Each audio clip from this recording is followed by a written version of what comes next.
Colony में governing body के election को लेकर दो पक्षों ने एक दूसरे पर लगाए आरोप। एक पक्ष ने दूसरे पक्ष पर बंद कमरे में नियुक्तियां करने का लगाया आरोप। जीरकपुर ढकोली के पीर मुछल्ला एरिया के हिल व्यू सोसाइटी के RWA चुनाव को लेकर सोसाइटी के लोगों ने जहां चुनाव के नियमों को ताक पर रखकर चुनाव कराने का आरोप लगाया है, वहीं दूसरे पक्ष ने आरोपों को निराधार बता रहा है। सोसाइटी के एक पक्ष के लोगों सविता अरोड़ा, संगीता दीक्षित, फरमान हुसैन, आनंद RP गुप्ता, देव भाटिया, संदीप पंडित, सरफराज, नरेंद्र कुमार, राकेश कुमार, सुरेश प्रसाद गुप्ता, अमीर लाल वर्मा का आरोप है कि सोसाइटी के चुनाव के पिछले सप्ताह ओपन हाउस मीटिंग हुई थी, जिसमें यह तय हुआ था कि 29 अक्टूबर को चुनाव करवाए जाएंगे, जिसके लिए इलेक्शन कमेटी बनाकर चुनाव करवाने की जिम्मेदारी दी गई थी और 27 अक्टूबर शाम 5 बजे तक नॉमिनेशन भरना था। लेकिन दूसरे पक्ष ने इससे पहले ही बंद कमरे में मीटिंग करके लोगों से झूठ बोलकर फार्म को साइन करवा लिया और खुद प्रधान चुन लिया, जो कि सरासर गलत है और ज्यादातर सोसाइटी के निवासी इसका विरोध कर रहे हैं। जबकि दूसरे पक्ष के लोगों का कहना है कि चुनाव सोसाइटी के बायोलॉज के अनुसार ही करवाए गए हैं और जो लोग इसे गलत बता रहे हैं वे RWA के मेंबर नहीं हैं और ना ही उसके द्वारा पिछले कई सालों में सोसाइटी मेंटेनेंस दिया जा रहा है। धन्यवाद जी। हाँ जी मैडम, कॉलोनी वाले दोष ला रहे हैं कि ਜਿਹੜੀ ਤੁਸੀਂ ਵੈਲਫੇਅਰ ਐਸੋਸੀਏਸ਼ਨ ਹੈ ਤੁਸੀਂ ਆਪਣੀ ਮਰਜ਼ੀ ਦੇ ਨਾਲ ਚੁਣ ਲਈ ਹੈ ਕੁਝ ਬੰਦਿਆਂ ਨੇ, ਤੇ ਉਹਦੇ ਬਾਰੇ ਦੱਸੋ ਕਿ ਤੁਹਾਡਾ ਕੀ ਕਹਿਣਾ ਹੈ। पहले तो जी मेरा नाम रितम अग्रवाल है। मैं एडवोकेट हूँ Punjab and Haryana high court में पिछले 25 साल से। जो एक ये इन्होंने मुद्दा उठाया हुआ है कि जी अपने आप से उठा ली है हमने, अपने आप से अपनी एग्जेक्टिव चुन ली है, ये बिल्कुल बेबुनियाद इल्ज़ाम है, इसमें कोई तथ्य नहीं है। इसका रीज़न ये है कि बायलॉज ये कहते हैं कि अगर कोरम कंप्लीट नहीं है तो जो गवर्निंग बॉडी है हमारी वो खुद अपने आप से अपॉइंट कर सकती है 15 मेंबरी कमेटी। 15 मेंबरी कमेटी फिर अपने नुमाइंदों का चुनाव करती है। हमने बाकायदा उसी तरह से ही किया है। ये लोग जो ऑब्जेक्शन उठा रहे हैं ये वो लोग हैं जिन्होंने आज तक कभी पेमेंट ही नहीं करी है। एक्चुअली इनको बायलॉज का पता ही नहीं है। जब एक रजिस्टर्ड रेजिडेंट वेलफेयर एसोसिएशन होती है तो उसमें it is imperative for every resident to make the payment of all the dues. इन्होंने कभी भी ड्यूज़ की पेमेंट नहीं करी और ये करना भी नहीं चाहते। मैडम जिवें वो इल्ज़ाम लगा रहे हैं कि भी ਜਿਹੜਾ ਹੈਗਾ ਪਹਿਲਾਂ ਇਲੈਕਸ਼ਨ ਦੀ ਡੇਟ ਰੱਖੀ ਗਈ ਸੀ, 29 ਤਰੀਕ ਰੱਖੀ ਹੈ ਇਲੈਕਸ਼ਨ ਦੀ ਡੇਟ, ਪਰ ਕਹਿੰਦੇ ਉਸ ਤੋਂ ਪਹਿਲਾਂ ਹੀ 28 ਤਰੀਕ ਨੂੰ ਇਹਨਾਂ ਨੇ ਆਪਣੇ ਆਪ ਹੀ ਇੱਕ ਬੰਦ ਕਮਰੇ ਦੇ ਵਿੱਚ ਗਵਰਨਿੰਗ ਬॉडी ਚੁਣ ਲਈ। नहीं जी नहीं, ऐसा कुछ भी नहीं है।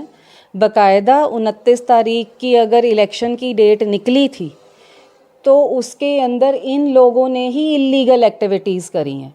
एक इलेक्शन कमेटी बनाई गई जिसमें इलेक्शन कमेटी के अंदर मैं भी मेंबर थी, मेहता साहब थे, एक देव भाटिया, सैवी अरोड़ा और एक और बंदा था, 5 लोग थे जिन लोगों रिपू राणा 5 मेंबरी कमेटी बनी थी। उसके अंदर ये था, इन लोगों को उस टाइम ये पता ही नहीं था कि जो बंदा इलेक्शन कमेटी का हिस्सा बन जाता वो इलेक्शन कंटेस्ट नहीं कर सकता, क्योंकि इन लोगों ने, जिन लोगों ने कभी ड्यूज़ नहीं क्लियर किया हो, इन्होंने एक गुट बनाया हुआ है और वो इन लोगों को इस चीज़ की नॉलेज नहीं होने की वजह से जब इनको ये पता लगा, क्योंकि ये कन्वेसिंग करने लगे हुए थे, इलीगल एक्टिविटीज़ करने लगे हुए थे, तो जब हमने इनको रोका, सैवी अरोड़ा और उनके साथ में एक गुप्ता जी लगे हुए थे, हमने कहा आपको पता होना चाहिए कि जब आप इलेक्शन कमेटी का हिस्सा बन जाते हैं आपको न्यूट्रल रहना होता है, आप न्यूट्रल नहीं हैं। वो कहते जी हमने तो सैवी अरोड़ा को प्रधान का इलेक्शन लड़वाना है। हमने कहा जी ये अब इलेक्शन कमेटी की मेंबर है, ये इलेक्शन नहीं लड़ सकती। तो ये इन्होंने एक झूठ बहाना बना के हमारे ऊपर ये एलिगेशन लगाने की कोशिश करी है कि जी हमने अपने आप से इलेक्शन कर लिया। मतलब आपका कहना है कि आपने जो बायलॉज के अकॉर्डिंग बिल्कुल सही हमने किया है। दी कोरम वॉज, जो हमारी गवर्निंग बॉडी की अकॉर्डिंग टू बायलॉज अथॉरिटी है, कंप्लीटली उसी के हिसाब से सारा प्रोसीजर अडॉप्ट किया गया है। इन लोगों की कंप्लीट नॉलेज में है। ये यहाँ तक आरोप लगाए मैडम कि बायलॉज की जो कॉपी है उस पर कोई भी ऑथराइज्ड सिग्नेटरी के साइन नहीं जी नहीं, इट इज़ इनकम्प्लीटली इनकरेक्ट। ठीक है जी, ये सबमिटेड है बिफोर दी MC। बायलॉज इन लोगों को प्रोवाइड भी किए गए हैं, वो कॉपियां हैं ड्यूली साइंड, उसको अटैच्ड है कवरिंग लेटर। ये सिर्फ बहाने हैं बिकॉज इन लोगों को थोड़ी बहुत ही एक तो एक नॉलेज नहीं है, दूसरा सिर्फ क्योंकि पेमेंट नहीं की हुई है और ये मेंबर्स भी नहीं है हमारे, तो इस वजह से इन्होंने एक बेबुनियाद इल्ज़ाम लगाने का सोच ही रखा हुआ है कि जी हमने कुछ होने ही नहीं देना। अगर हम इनको ये कहते हैं एज इलेक्शन कमेटी कि आपने अपने ड्यूज़ क्लियर करने हैं, आपका बकाया रहता है किसी का 2 साल का, किसी का 2.5 साल का, किसी का 3 साल का, तो जो लोग पेमेंट करते हैं जी वो भी ऑब्जेक्ट करते हैं कि being the resident of the same society ये क्यों है कि कुछ लोग पेमेंट कर रहे हैं और कुछ लोग पेमेंट नहीं कर रहे। सबको पेमेंट करवाओ, या तो सब पेमेंट करें या कोई भी पेमेंट ना करे। तो ये कुछ लोग हैं हमारे यहाँ पे, आपको पता है कि ये हमेशा होता है कि घर में बर्तन अगर 4 होते हैं तो वो खड़कते हैं, कोई बात नहीं जी, इनको भी हम समझा बुझा के इट्स ओके, लेकिन ये नहीं है कि इनको ड्यूज़ नहीं क्लियर करने, ड्यूज़ इनको बाकायदा क्लियर करने पड़ेंगे। और ये जो बेबुनियाद इल्ज़ाम है इन ये खुद आके ये कहेंगे कि जी हमसे गलती हो गई, बेबुनियाद इल्ज़ाम है। मेरा नाम आरपी गुप्ता है। गुप्ता जी, ये इलेक्शन को लेके क्या कशमकश चल रही है?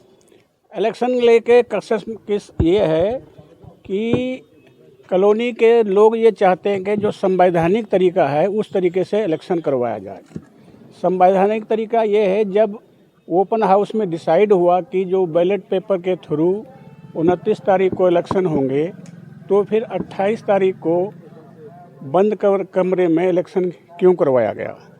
तो आपत्ति ये है कि 29 तारीख को ही ओपन हाउस में बैलेट पेपर के थ्रू इलेक्शन होने चाहिए थे, तो जो नहीं हुए, इसके विरोध में आज लोग यहाँ पार्क में इकट्ठा हुए थे और उन्होंने कहा कि भाई ये जो उन्होंने कल किया है वो संवैधानिक है, संवैधानिक तरीके से इलेक्शन होनी चाहिए। आपके पास कितनी क्या आप लोगों के पास मेजॉरिटी है? कितने लोग हैं आपके साथ? आज तकरीबन हमारे पास कोई 55-60 बंदे यहाँ। तो टोटल घर कितने हैं जो यहाँ कॉलोनी में? टोटल घर यहाँ तकरीबन 120 पे 125 हैं जी। अच्छा, उससे उनमें से ज़्यादातर लोग आपके साथ? हाँ, हमारे साथ हैं। सर, मेरा नाम डीडी भाटिया है, निकनेम मेरा डीडी देव भाटिया है। मैं देव भाटिया के नाम से हूँ यहाँ पे। मैंने यहाँ हिलव्यू का निवासी हूँ मैं। जैसे हमारे सीनियर्स ने आपको बताया कि 22 को यहाँ पे मीटिंग रखी गई थी, जनरल मीटिंग रखी गई थी, जिसमें ये फाइनलाइज हुआ था कि 29 को वोटिंग से यहाँ पे इलेक्शन होंगे। बट इन्होंने 28 को या 27 को घर घर जाके अपना मिसयूज़ करके लोगों को, मतलब मिसगाइड करके, मिसयूज़ नहीं कह सकता, मिसगाइड करके इन्होंने उनसे अपने सिग्नेचर लिए हैं और अपने आप घर बैठ के ही इन्होंने वो अपना प्रेसिडेंट जो भी है इन्होंने सिलेक्ट कर लिया है। अब आज हमने यहाँ पे सबको, अपने हिलव्यू के निवासियों को बुलाकर सबसे बात करी है और उन्होंने सबने यही कहा है कि जो भी होगा इलेक्शन वो वोटिंग के थ्रू होना चाहिए, जो सब मानते हैं। जिन लोगों ने साइन किए थे कल, वो लोग भी यहाँ पे आए थे? नहीं जी, उसमें कुछ लोग आए थे, कुछ नहीं आए थे। कुछ लोग आए थे, कुछ लोग नहीं आए थे। अगर आपके कुछ स्टेटमेंट होगी, हमारे संदीप जी हैं जो उनके घर पे गए थे, तो उन्होंने साफ कहा कि भाई हमें पहले पढ़ाओ। कहते हैं पढ़ाना नहीं है, जो आप साइन कर दीजिए, लेकिन उन्होंने उसको साइन करने के लिए मना कर दिया था। मेरा नाम संदीप पंडिता है और मैं हिलव्यू में 84 हाउस नंबर में रहता हूँ। तो 3 दिन पहले ये लोग आए थे जो ये कह रहे हैं कि जिन्होंने अपने आप से प्रेसिडेंट चुन लिया, ये मेरे पास आए थे। तो उन्होंने पेपर लाया मेरे सामने और बोला नाम लिखो, साइन करो। और मैंने पूछा कि ये इसमें है क्या? बोला आप नाम लिख लीजिए, हम RWA से आए हैं, साइन कीजिए। मैंने बोला नहीं, मेरे साइन करने का मतलब क्या होगा? अगर मैं किसी पे साइन कर रहा हूँ, हस्ताक्षर कर रहा हूँ, कुछ तो मुझे बताइए कि इसका ये किस लिए है। बड़ी मुश्किल से उन्होंने बोला कि हम अपनी सर्वसम्मति से इन्हें प्रधान बना रहे हैं। तो पहले बता नहीं रहे थे, जब बताया तो कहते हैं इन्हें प्रधान बना रहे हैं, और खड़े खड़े कोई वोटिंग थोड़ी होती है। तो मैंने साइन करने से मना कर दिया। मैंने बोला वहाँ तो ओपन हाउस मीटिंग में बात हो चुकी है कि इलेक्शन होंगे, तो मैं साइन नहीं कर सकता इस पर। तो मैंने साइन करने से मना कर दिया वहाँ पर। हाँ जी, क्या नाम है जी? ललित कुमार शर्मा। अच्छा शर्मा जी, क्या प्रॉब्लम आ रही है यहाँ पे? जो प्रॉब्लम सर ऐसा है कि जो दूसरी बॉडी है इनकी आपस में, हम लोग रेजिडेंट हैं, हम old resident of this place, उन्होंने डिसाइड किया था, हम भी मीटिंग में थे कि 29 तारीख को इलेक्शन होंगे।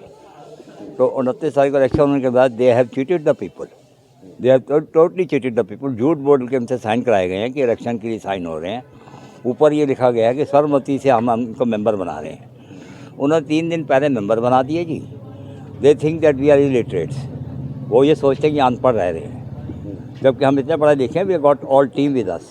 जो ये टीम काम कर रही है, ऑनेस्टली चली है।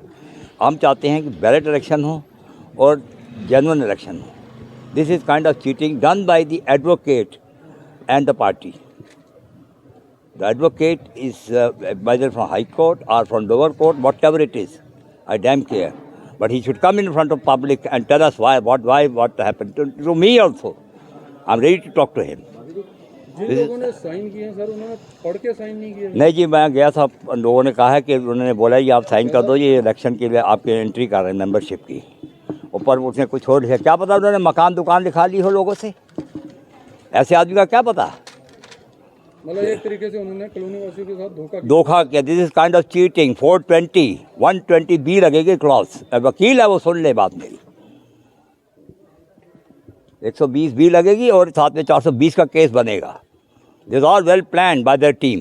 तो अभी आप क्या चाहते हैं? मैं ये चाहता हूँ जी ओपन इलेक्शन हो। Let them come in front of us and talk to us why this happened. Otherwise let us meet somewhere in the court.